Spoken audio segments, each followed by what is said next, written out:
Welcome to Alaska Weather, a production of Alaska Public Media and the National Weather Service, Alaska Region. Produced and broadcast daily from the studios of KAKM, Alaska Weather provides complete forecasts, public, marine, and aviation for all of Alaska. Alaska Weather is made possible by the following sponsors.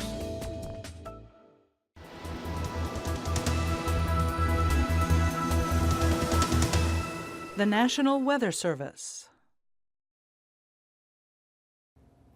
Good evening, everyone. I'm meteorologist Dave Snider with the National Weather Service. It is the 27th of November for this edition of Alaska Weather, and we welcome you to call our Alaska Weather Information Line anytime, 1-800-472-0391. You can find us online as well, 24/7, weather.gov/Alaska, and you can always get the latest information there from all of our forecast offices, including Fairbanks, Juneau, and Anchorage, or check in with the Alaska Aviation Weather Unit. Of course, you know them as the AWU, weather.gov/AAWU.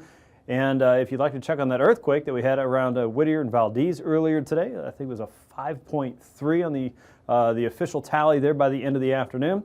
You can check on any tsunami-related information about that, which there was none, but tsunami.gov is a good place to always have a quick reference there. David.Snider is the way you find me online at email. Anytime you can't find what you're looking for from any of our web services, our phone services, or something about this show, please let me know. I'm happy to help anytime I can. Let's take a look into your part of Alaska tonight for areas that are dealing with wind. We're talking about the upper Koyukuk Valley and the area specifically around Delta Junction. Wind advisories continue until about 9 o'clock tonight. We're dealing with north and easterly winds blowing through the region, wrapping around, deepening low pressure well to your west and to your south. So winds could gust on the order of 40 to about 50 miles per hour or so in these areas through the rest of the late evening hours. So it looks like we will see some improvement as we get into the overnight and early morning tomorrow. However, as we look a little bit further south and west, closer to the heart of the storm, a very deep area of low pressure is moving through the central chain now and will gradually work up toward the Alaska Peninsula as we get into the midweek. But for right now, high wind warnings are hoisted as we go through the evening hours and into about 9 o'clock tomorrow morning. We're expecting winds to creep upwards of 60 to 65 miles per hour with wind gusts that could reach up toward 85 miles per hour. Now, that is approaching that hurricane wind criteria if you're out over the ocean, and hurricane wind warnings are also posted for the marine areas here, and storm force conditions are expected to travel eastward as well. And you'll see that as we go through our surface maps here in just a minute. It won't be any shock that we're dealing with that amount of wind as we move through the central and eastern chain. So pay attention to the weather the next 24 hours for all of our friends watching in Adak and Atka, and hopefully you're getting this broadcast as the winds aren't disrupting your satellite feed too much out there. Here's a look at the satellite picture now. And you can see pretty clearly this next wave working its way through the North Pacific and into the central chain, rapidly intensifying weather system out there. This will be one to watch as it looks like the pressure levels will drop to about 946 millibars as we get into the next 24 hours here. This is one of those weather events that we call bombogenesis, or a bombing storm. What it simply means is the bottom is falling out of this as pressure rapidly intensifies. The wind field will tighten up around here, and we expect to have some very strong northwesterlies and very strong southeasterlies moving in, but the strongest winds probably wrapping around on the north and western side as they usually do. And already you can see kind of that speckled satellite picture here, the part that I always talk about that tells us that that cold air is wrapping in and just powering up that storm. So a rapidly intensifying system out across the central and eastern chain tonight, and we'll really focus the strongest winds on the back side there through the central Aleutians as we move through the next 24 hours. Now, out across the east, we already have low pressure working through. This wave is working north and east, and it's still creating somewhat of a weakness here across the northern Gulf. As this quickly moves eastward, this will help to intensify this weather system out across the central and eastern chain as we get into the next 24 hours. So this entire area here is undergoing a transformation that will make this particular part of the storm more powerful. Now, as we go ahead in time, you can also see clouds sneaking up over the Alaska range. Not a whole lot of cloud cover across the interior. Things have been pretty dry here. We've got some pockets of snow and rain across coastal areas, but not a whole lot else really affecting Alaska in bulk. It's mainly a wind situation right now, and otherwise garden variety rain and snow for many locations. Here is the surface chart this afternoon. A 972 millibar low across the central chain that we know is deepening as it creeps eastward. But here's that weaker area already across the Gulf, 963 millibars. It's really not something to brush off there. That's very close to Kodiak Island, the frontal boundary up across the northern and eastern Gulf Coast, and another weakness here across the eastern Gulf at 990 millibars. Out across the interior, some troughs of low pressure, high pressure across the western Canadian border, and you're looking at areas across Norton Sound, the YK Delta, across the northern coast, looking at some light snow. Tonight we expect that wind field to really tighten up as the pressure center drops to 946 millibars. Again, rain for most in Bristol Bay, snow for areas a little bit further in the interior and along the Alaska Range.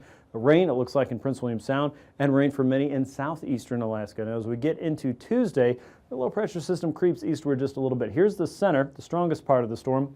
And again, all these black lines are isobars. The tighter they are together, the faster the winds have to move to equalize the atmosphere on different parts of the storm.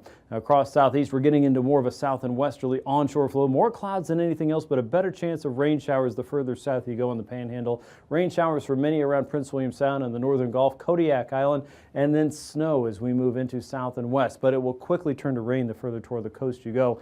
Areas of wind for Norton Sound and Kotzebue Sound could present us with some blowing snow, and the same goes for the north slope there. The wind should be subsiding as we get into Wednesday for areas to the north. The south-facing Brooks Range also looking at some light snow. Some of that reaches into the eastern interior, but we're mainly dealing with coastal rain and rain over Kodiak Island and the central and eastern chain. 963 millibars by Wednesday. And again, it looks like some light rainfall possible for many across southeast, but that snow level is going to start coming down here as we get into colder and colder weather. Let's take a look at low temperatures as we get into your Tuesday morning now. For many across the central, interior, and points northward, it isn't going to be that cold. Anywhere from 5 to 10 below. Now, Fort Yukon down to 21 below. That is cold. Northway, 22 below. Sure, that seems about normal, right? And about 5 above to 5 below for the north slope. For Nome, expect a low temperature tomorrow morning around 12 for southwestern communities. You'll be warming up, upper 20s to about 30 degrees, and 30s and 40s for the Alaska Peninsula and the chain. Kodiak, you're looking at 34. Southeast, anywhere from the lower to mid 30s there to start out your Tuesday. South Central, teens and 20s by and large. Now, as we get into your Tuesday afternoon, high temperatures around Fairbanks in the middle Tanana Valley, approaching 10 degrees there, about 5 to 10 above, 3 above in Eagle, 4 below in Northway, 8 below for a daily high temperature around Fort Yukon, and up north, the north slope still above zero, anywhere from 5 to 10 above. For the west coast, we're looking at teens and 20s for the Kotzebue Sound region, and the YK Delta back in the 20s and 30s. Bethel, expect 27. Nome near 26, Savunga about 33, 30s and 40s for southwestern communities, and the Alaska Peninsula closer to 40 around Port Hayden, 42 in Kodiak, and 30s with a few areas on the outer coast in the upper 40s for those in southeast. Now, morning low temperatures for your Wednesday, 1 above in Fairbanks, so we're warming up here again with that southerly flow coming over the mountains. That shouldn't be much of a surprise. About 20 below in Fort Yukon, 5 above to 10 below for the north slope. Some of our colder communities might be around Prudhoe Bay and Dead Horse, and then Kotzebue Sound temperatures back in the lower to mid-teens. That's above zero for Nome, 16, Unalakleet, 14. Galena, you're looking at 8. McGrath in the upper single digits there. It looks like 8 degrees there. Bethel all the way down toward the southwest coast. Teens and 20s into Bristol Bay. Lower 30s should do the trick. Kodiak 37, St. Paul and St. George above freezing, and upper 30s for many in the central and eastern chain. Southeast, expect daytime high temperatures back in the lower to mid 30s again. Not a whole lot of change from what we saw as we get into the daytime highs. Still looking at 30s and 40s for Wednesday afternoon. 13 in Fairbanks, 6 in Barrow, 19 in Nome. Upper 20s there for Bethel, southwest in the mid to upper 30s around Bristol Bay, 41 in Kodiak, and 30s and 40s for the central and eastern chain. And now, aviation weather around Alaska. On the flying weather now, IFR conditions will start your Tuesday morning across the North Slope and is a large part of the southwestern coast, the Aleutians, the Alaska Peninsula, and many areas along the northern and eastern Gulf Coast. MVFR conditions to start for northern sections of southeast and the central Panhandle. But as we get into Tuesday afternoon, expect more areas in the higher terrain west of the or east of the Misty Fjords, and then up toward the central panhandle. Mainly be higher terrain issues that'll see the IFR conditions there. IFR expected around Prince William Sound on the northern Gulf Coast, down through Resurrection Bay and southward toward Kodiak Island, and the western side of Cook Inlet, as well as Nunivak Island, St. Lawrence Island down toward St. Matthew, and the North Slope. Looks like IFR conditions through Tuesday afternoon. Many parts of the interior should remain VFR, with VFR conditions also starting to sneak back into parts of the west coast. Most of the Bering Sea and the Aleutians will hover under MVFR. For Wednesday morning, IFR continues for the North Slope, with the northern and eastern Gulf Coast filling back in with IFR conditions through your Wednesday morning. The western Alaska Range also looking at IFR to start the day on Wednesday. St. Lawrence Island down to St. Matthew and the Pribilofs also expected to see IFR. By the afternoon, not a lot of change across the North Slope for your Wednesday. For the northern and eastern Gulf Coast, we expect MVFR to IFR conditions there. Across Southwest, some improvement though by the midweek, and you can see IFR conditions also holding for the Pribilofs, St. Matthew, and some breaks in the conditions out across the central and western chain. Let's take a look at your pass conditions in detail now. For your Tuesday, Anaktuvik and Adigan Pass, we expect to be VFR through most of the day. For your Lake Clark and Merrill Pass regions, IFR conditions should be developing as we go through your Wednesday. A start at MVFR is expected. Rainy Pass, we expect to see VFR conditions through most of the morning, leaning over toward MVFR as we go through the day. Windy Pass, similar changes there. VFR to start with an end toward MVFR. As we get into Isabel Pass, expect slightly lower ceilings and visibility. IFR conditions developing by the afternoon. And Mentasta Pass, we also expect to see leaning over toward MVFR conditions. Tanita Pass, MVFR conditions expected there. For Portage Pass, expect IFR throughout most of the day on your Tuesday. Similar conditions expected on Wednesday. Chilkoot and White Pass, we expect to see MVFR by the afternoon as well after a start at VFR.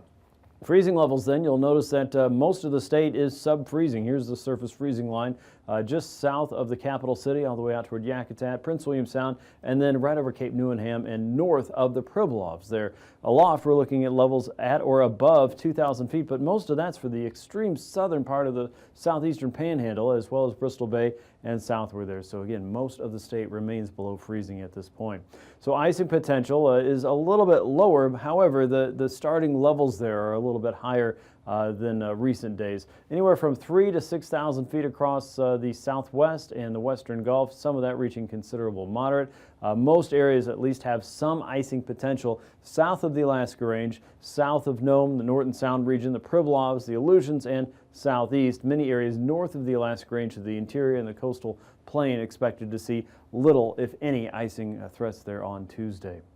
Here's the jet stream now, and you'll notice a brief ridge developing across the Gulf of Alaska. Wind speeds coming down through the southeastern coastline, the outer coast, parallel to it around 120 knots before that takes a dip along the south side of the trough into western parts of North America. For the north and eastern sections, a strong northeasterly jet coming in around the Arctic. That is blowing from east to west, and some of that is trying to bend southward into the interior and across the North Slope. And then across the west, a very broad trough that's guiding in most of our active weather right now. Wind speeds there 90 to 95 knots with a north and easterly flow on the north side. Anywhere from 60 to 70 knots at times.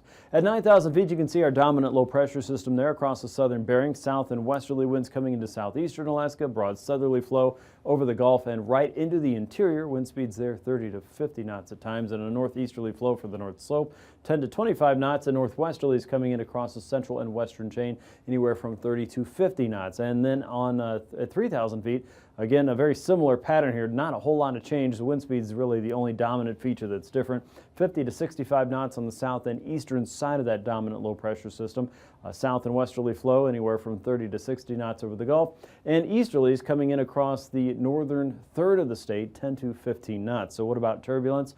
The focus will be across the western Brooks Range of the Kobuk and Noatak Valleys, Seward Peninsula, St. Lawrence Island, across the outer coast of southeast below 4,000 feet, and across parts of southwest and the Kenai Peninsula, all the way through the western end of the chain, all below 4,000 feet. We'll have a look at your marine weather here in just a few minutes. Timeliness is extremely important in submitting your data. If it's late or you've saved it for the next report and putting two reports into the same time, then your synoptic value is totally lost. The idea is to get your report in as close to the synoptic hour as possible. Weather data is normally transmitted to the National Weather Service 4 times daily, corresponding to most weather prediction model runs. These reports are submitted in Zulu time or Greenwich time or Universal Time Coordinator, whichever term you want to use, but they're submitted at these synoptic hours every 6 hours all around the world the same time, so that when Klaus Mueller is taking an observation in Germany on board his ship at 0600 Zulu, John Thompson in the Pacific is also taking it at 0600 Zulu, and those times are exactly the same. So no matter where you are in the world, the synoptic time will remain the same, and the data taking time is exactly the same for everyone. There are exceptions. Vessels operating within 200 miles of the U.S. or Canadian coasts, or within 300 miles of a named tropical storm, are urged to report every 3 hours. Sudden weather changes or unusual occurrences should be sent whenever conditions warrant. Observations taken by VOS program vessels consist of wind direction and speed, atmospheric pressure, air temperature and dew point, sea surface temperature, waves and swell, present and past weather, clouds, visibility, and sea ice. Your basic reporting tool is the ship's weather observations form. Recording weather observations for radio transmission utilizes the synoptic code, which was developed by the World Meteorological Organization. It is used on all weather reporting ships to allow rapid transmission and computer processing of data. The synoptic code, which is used for recording the standard shipboard meteorological observation, is used not only by the United States, but also internationally by all countries participating in the World Meteorological Organization. Now, the good thing about this is no matter what country you go to or what country uses these forms, whether it's Japan or Germany or the US, Canada, anywhere, the different columns are all the same. The parameters are all the same in the exact same columns no matter which format you use. This makes it able to be used by computers around the world for generating forecasts. Entering data into the coded format is made much easier by the ship's code card. This one is in English, but they are available in a variety of different languages all around the world. Here's how a typical set of observations would be recorded. In the appropriate columns of the observation form, in this case, the YY and GG columns, record the date and time, usually the nearest synoptic hour, in Zulu time. Use the code card instructions to properly format your entry. Next, in the I column, the form asks for your method for determining wind speed.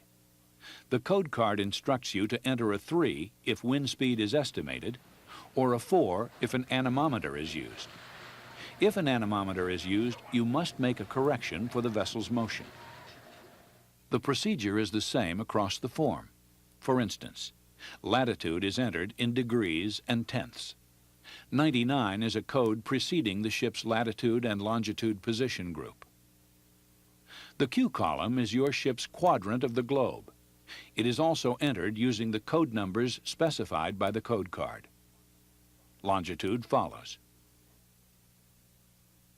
The ship's course and speed are very important elements in the marine weather report. The ship's true compass heading is recorded on the form, as well as the ship's speed made good over the last 3 hours. The most difficult observations are those that rely on personal judgment and the experience of the observer. These are wind direction and speed, present and past weather, type and height of clouds, visibility, waves and swell, and ice conditions. The National Weather Service provides an observer's handbook, which can be quite useful in observing and reporting these data. The Guide to Sea State, Wind, and Clouds is a handy visual reference as well. You must report only the true wind. Weather forecasters need true wind speed, not the apparent wind speed measured by a moving ship's anemometer. Determination of true wind speed and direction is often difficult from a moving vessel. In this case, we're moving ahead at about 20 to 22 knots in this direction. The relative wind speed moving this way, as you can see by my hair and my shirt blowing like this. Whereas in actuality, the true wind is coming from this direction and moving this way at about maybe 8 to 10 knots. This can be seen by the surface small breaking waves. The most common and reliable way of estimating true wind speed and direction is by observing the wind's effect on the sea surface. These effects have been organized into a comparative scale called the Beaufort scale, recorded in knots. Ranging from calm, with the sea like a mirror, all the way up to hurricane force winds, the Beaufort scale associates sea conditions such as breaking waves, boiling sea, foam, and spume with wind speed. A practiced observer will note such features as whitecaps or the formation of larger waves. The appearance of streaks and spray are important indicators of wind speed. Of course, wind waves always move in the direction the wind is blowing, so they indicate true wind direction. Your guide to sea state, wind, and clouds provides illustrations and descriptions of waves to help you apply the Beaufort scale. It's an approximate system, but can be quite accurate for an experienced observer. Once again, code your entry for wind direction. Wind speed is recorded directly in knots. Forecasters need to know present and past weather conditions, including cloud development. This is your appraisal of the conditions as you observed them during the past 6 hours. For example, conditions such as snow, or fog, or squalls, or other phenomena such as lightning or funnel clouds are coded as numbers as specified by the code card. The handbook gives the details on how to report the various kinds of weather phenomena and their subcategories. Clouds are a good predictor of changing weather. Proficiency in cloud identification is a combination of practice and study. There's a gradual transition between the various types of clouds, which can make identification difficult. The most reliable observations of clouds are made by keeping as close and continuous a watch as possible on their development. The National Weather Service posters and guide can be a great help in this. Cloud heights will have to be estimated. Sometimes objects near the horizon can offer perspective. Estimate the height above the sea at the base of the lowest cloud seen. And now, marine weather around Alaska.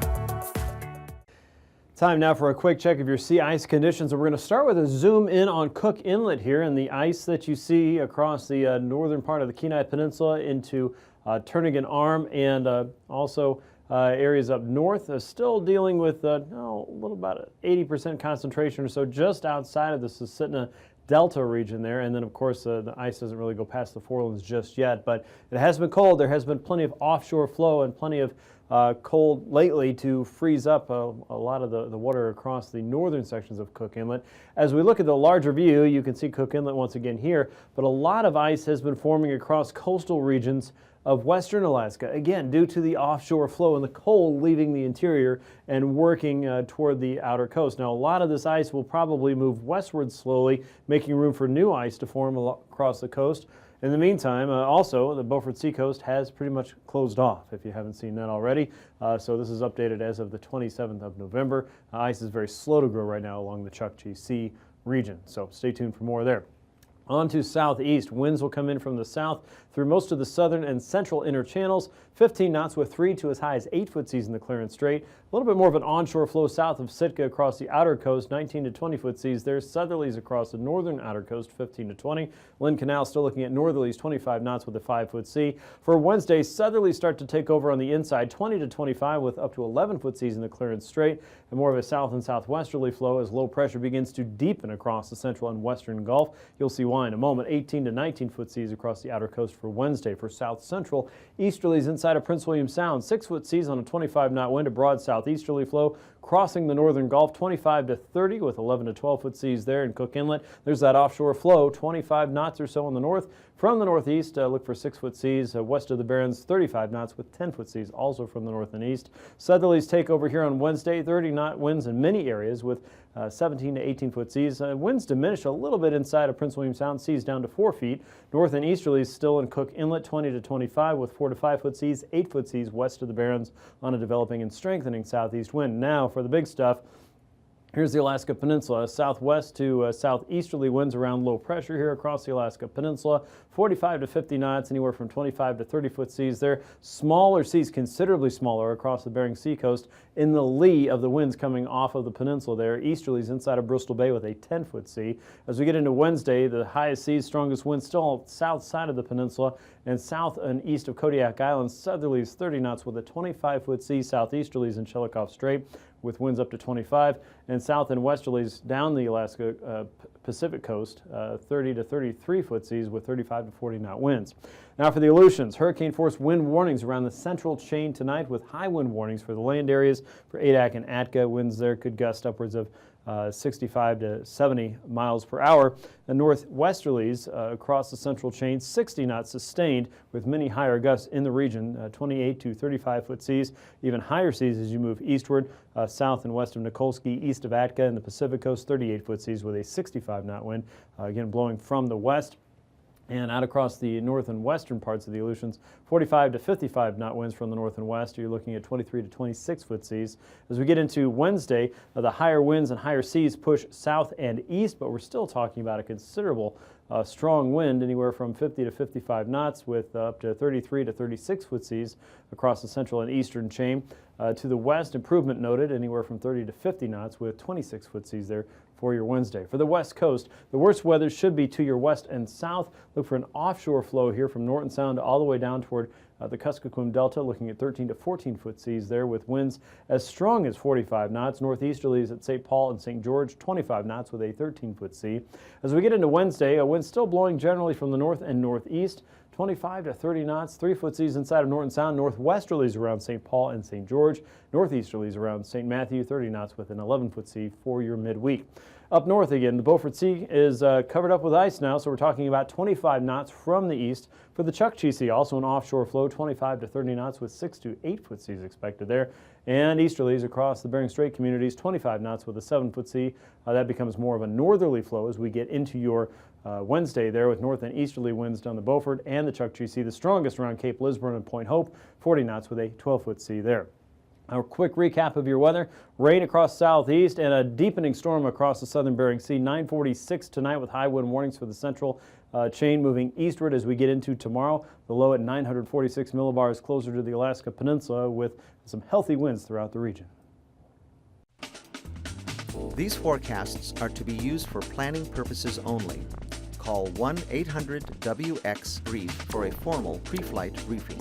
Always file a flight plan before you go flying. The U.S. Coast Guard Auxiliary urges you to leave a float plan with a friend or the harbor master before you go boating. Alaska Weather is made possible by the following sponsors.